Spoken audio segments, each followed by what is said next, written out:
Would you like to save thousands of hours learning a new language? I would like to share with you my language learning mistakes so that you don't have to make them too.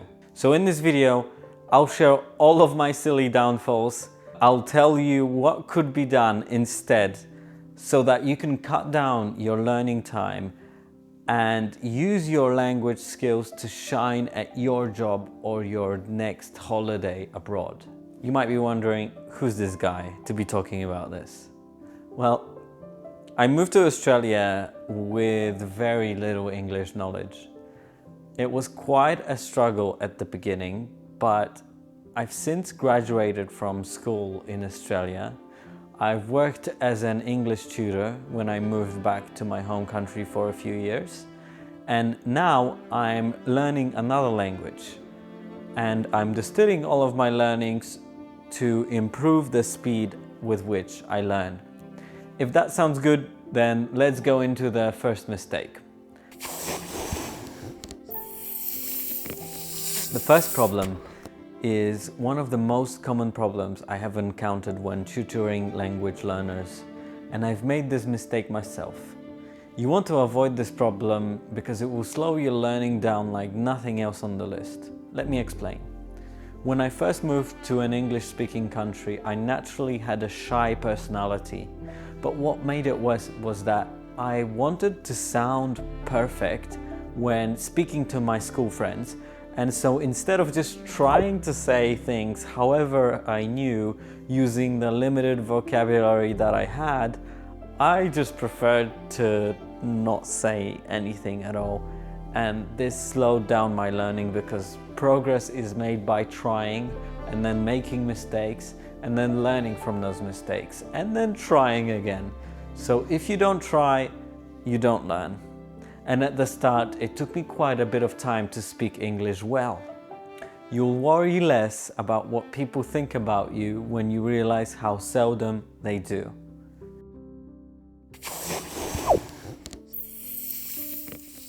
Before moving to an English-speaking country, I lived in Poland where I started learning English in, I think it was the 3rd grade. And in the first few years, we would spend time memorizing single words by writing them, the English word down on one side and then Polish translation on the other.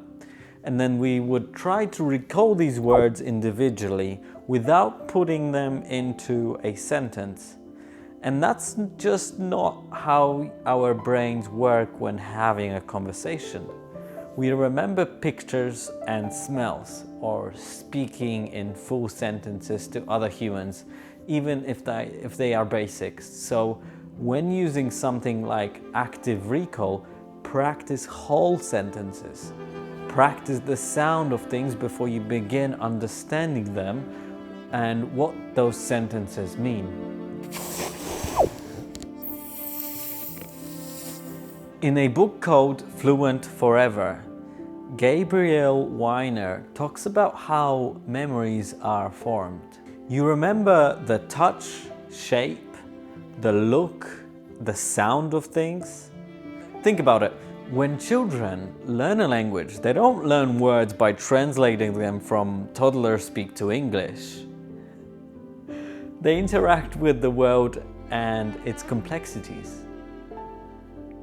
I've had so many moments when trying to translate something in my head from Polish to English where I couldn't remember the Polish word, or the other way around. I knew the Polish but I couldn't remember the English. It still happens today actually when someone asks me, how do you say ogórek in English? I mean, that's a simple example, cucumber, but you get the point. I have to really think sometimes. Translating like that is an unnatural process. Our brains are much better at connecting an emotion or a smell or a sound to a single word rather than translating it. So try to connect as many different types of memories with a word as possible.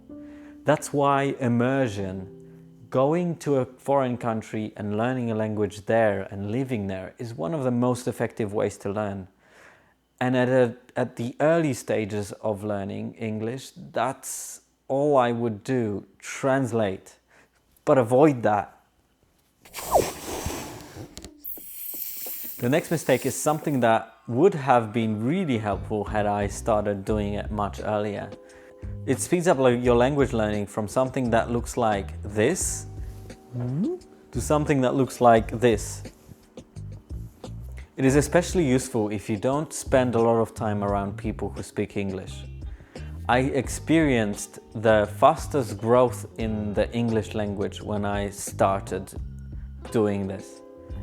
Reading books and listening to podcasts. Honestly, I think it is the most useful tool to learn.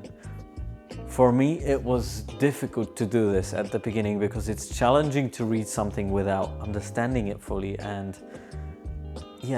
but I embraced it. It was a slow process at the beginning, but I embraced it. And every now and then I had to stop and check the definition of word. By the way, this is a great tip. Don't translate words from one language to another. Check the same language, so English to English dictionaries, or Google a definition of a word. When you go to use the language, you will think much faster when speaking to somebody. This next mistake applies to more than just language learning. It applies to learning any skill, and if you don't do this fundamental thing, you are seriously putting brakes on your learning growth. When I first arrived in Australia, I expected my language skills to get better by themselves by just speaking to other people. And while that is certainly true, it only works to an extent. I hated school, and all I wanted to do as a teenager was to get back home and build model airplanes. So I had very little motivation to learn, and I did the bare minimum to get decent grades. But had I spent 10 minutes at the end of each day to get better at English, had I done that over a period of 3 to 4 years, I would have had a much easier experience studying and going through life when it actually mattered in high school and university.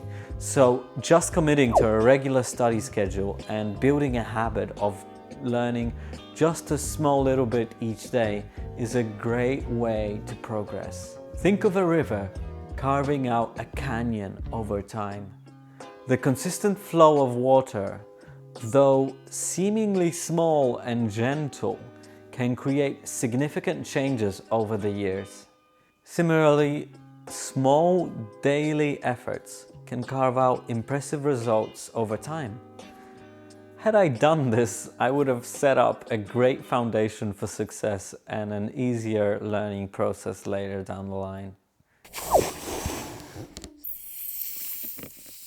When you make the next mistake, you create a massive wall for yourself, which means you end up having to put more effort into climbing over this wall, which wastes a lot of time. Time you could be spending on working in your profession or just having a relaxing conversation with someone on your next holiday. And this mistake is being opposed to the differences between your culture and the new culture. After moving from a small Polish village to a city with a population of 1.3 million people, 15,000 kilometers away, to a completely different part of the globe, everything seemed different and strange, and especially the people and their behavior. So you can imagine some of the linguistic differences were kind of hard to accept. For example, everybody saying "how are you" as a way to greet someone didn't seem normal, or someone saying that they love something when in reality they probably mean that they just like it. And I feel like every culture is different and every language is part of the culture, so of course you will find those things strange, but learn to embrace and accept them, because at the beginning I didn't, and it slowed my brain from absorbing a lot of the culture and by extension a lot of the language. I even think it made it more difficult for me to grow friendships. And those differences are what make all of this fun and interesting, have a curiosity mindset. Please leave a comment down below on which mistake you found most interesting, and I have a bunch of videos on language learning, and here's one that you might like next.